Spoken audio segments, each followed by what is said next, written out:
वजीर आला रेवंत रेड्डी ने जब से रियासत तेलंगाना की बागडोर संभाली है तब से वो सुर्खियों में हैं। 2 जमानतों को हकीकत का रूप देने के बाद वो तेलंगाना अवाम की पहली पसंद बन गए हैं। खास तौर पर खवातीन के दिलों में उन्होंने जगह बना ली है जो बस का मुफ्त में सफर कर रही है। रेवंत रेड्डी मोहताद अंदाज में हुकूमती कामकाज संभाल रहे हैं और आज उन्होंने कांग्रेस पार्टी कायदीन को हिदायत जारी करते हुए कहा है कि किसी भी मामले में जल्दबाजी से काम ना ले। असेंबली में किस तरह काम किया जाए, अवामी मसाइल को ऐवान में किस तरह पेश किया जाए, उसके असूल व जवाबित क्या है, दीगर पार्टी कायदीन के अलावा अवाम से मुलाकात किस तरह की जानी चाहिए, अवाम के दरमियान रहते हुए हुकूमत की जानिब से शुरू की गई स्कीमात को कैसे कामयाब बनाया जाए, जाती मफादात के लिए पार्टी के वखार को मजरूह ना किया जाए। साथ ही वजीर आला ने सीनियर कायदीन व अरकान पार्लियामेंट को मशवरा दिया है कि वो नौ मुंतखब MLAs की रहनुमाई करे ताकि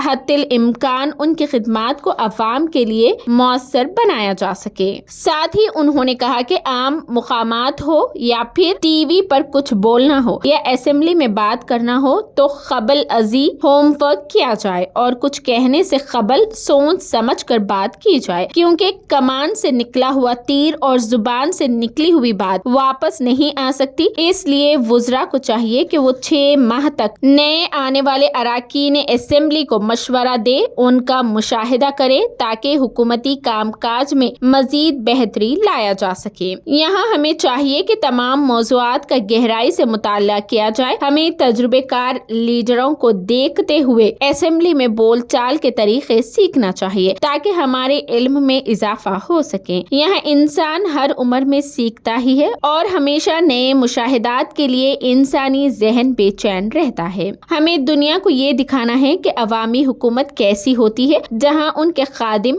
अवामी नुमाइंदे उनके मफादात के लिए किस तरह दिलचस्पी लेते हैं। अवामी फलाह और बहबूद अवामी हुकूमत की पहचान है। अब यहाँ बात सिर्फ इतनी सी है कि वजीर आला रेवंत रेड्डी तेलंगाना में अवामी हुकूमत कायम करना चाहते हैं। उनका ये इकदाम काबिल तहसीन है। ये दौर सोशल मीडिया का दौर है। अच्छा है कि वो अपने मातहतों पर ये वाजे करना चाह रहे हैं कि छोटी सी गलती कभी कभी पार्टी के वखार को मजरूह कर सकती है, जिससे बचने की जरूरत है। वो नहीं चाहते कि सोशल मीडिया में पार्टी मजाक का मौजू ना बन जाए। नई रियासत, नए अराकीन असेंबली और नए वजीर आला जो यहाँ अवामी हुकूमत को लाने का ख्वाब देख रहे हैं और साथ ही अवाम की फलाह और बहबूद की बात कर रहे हैं, तो ऐन मुमकिन है कि उनका यह ख्वाब जरूर पूरा होगा। ये तभी मुमकिन है जब पार्टी में नज्म व ज़ब्त की फजा बरकरार रहे और अवाम की जानिब से अता करदा इख्तियारात का बेजा इस्तेमाल ना हो। ऐसा होता है तो फिर वो दिन दूर नहीं जब KCR ने जो ख्वाब यहाँ की अवाम को दिखाए थे वो पूरे हो जाए और रियासत तेलंगाना सुनहरी तेलंगाना बन जाए। ऐसा होना यकीनन मुमकिन है।